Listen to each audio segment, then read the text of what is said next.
Ready start. महोदय, जो यह बजट प्रस्तुत हुआ है वह देश का एक ऐसा नया चित्र उपस्थित करता है जो चित्र उन्माद का है, आशा का है, सफलता का है।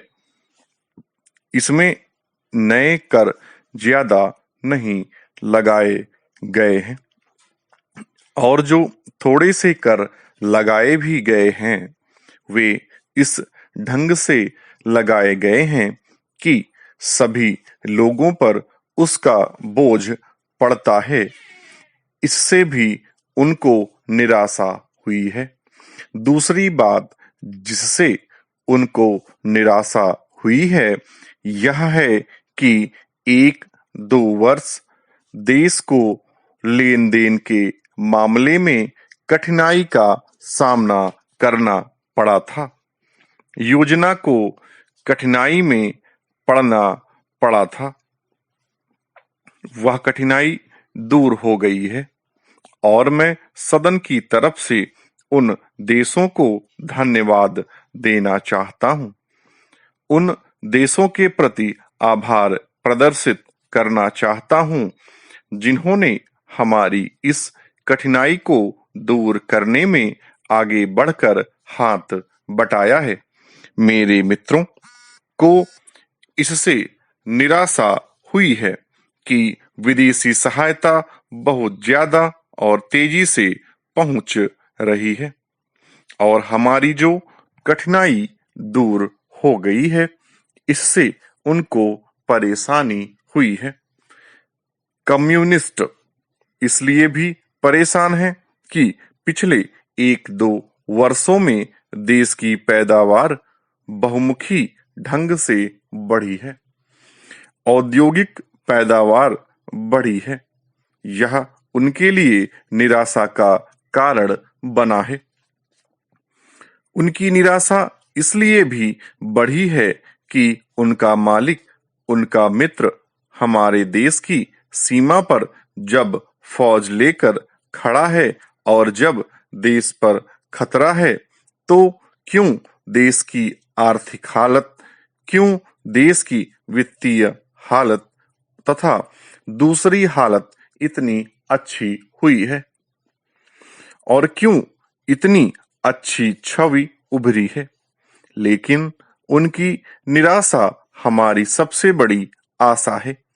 उनकी असफलता हमारी सबसे बड़ी सफलता है और मैं समझता हूं कि उनके भाषण हमारे वित्त मंत्री महोदय के लिए सबसे बड़े बधाई के भाषण हैं। 2-3 और चीजों की ओर मैं आपका ध्यान दिलाना चाहता हूं। उनकी ओर दूसरे माननीय सदस्यों ने भी आपका ध्यान दिलाया है। हमारी सरकार का ध्यान भी उस ओर गया है, लेकिन मैं समझता हूं कि उन पर और अधिक ध्यान देने की आवश्यकता है।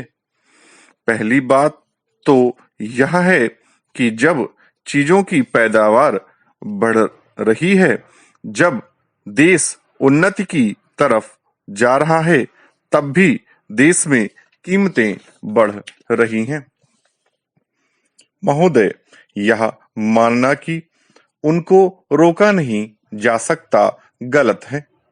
इस महंगाई को रोकने के लिए कुछ विशेष कदम उठाने होंगे, कुछ विशेष काम करने होंगे।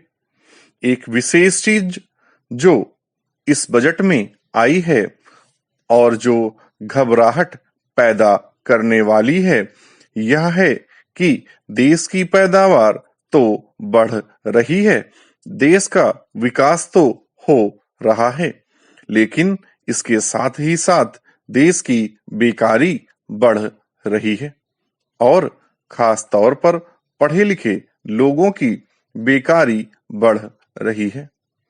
लोगों का बेकार होना खतरनाक चीज है।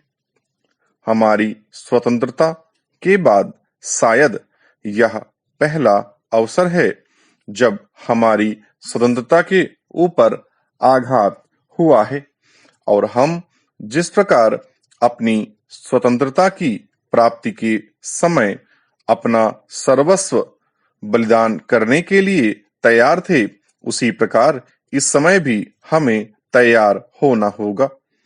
माननीय प्रधानमंत्री जी के मत से मैं सर्वथा सहमत हूं कि यह एक ऐसा अवसर है जिस अवसर पर कि इस देश की प्रतिनिधि संस्था जो यह लोकसभा है, उसे इस संबंध में अपनी स्पष्ट राय देनी है और उस राय को देने के बाद हमें उस राय के अनुसार सरकार जो भी कार्रवाई करे, उसमें सरकार को पूरा पूरा सहयोग भी देना है।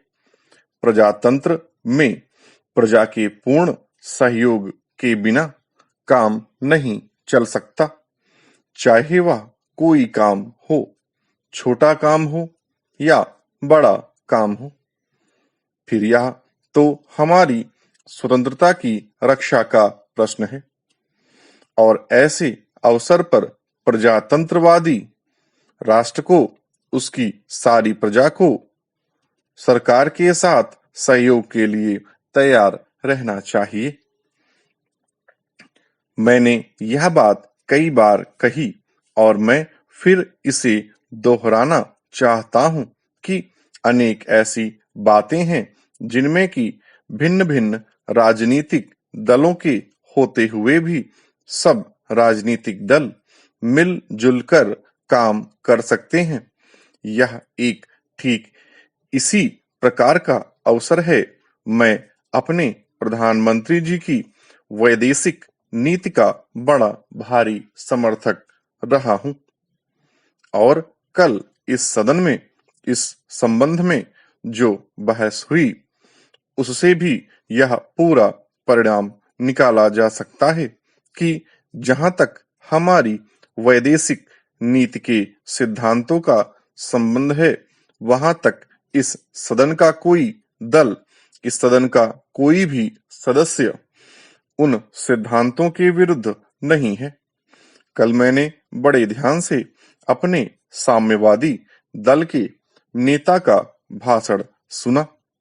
उन्होंने यह कहा कि मूल प्रश्न हमारी मूल नीति के समर्थन का है। स्टॉप।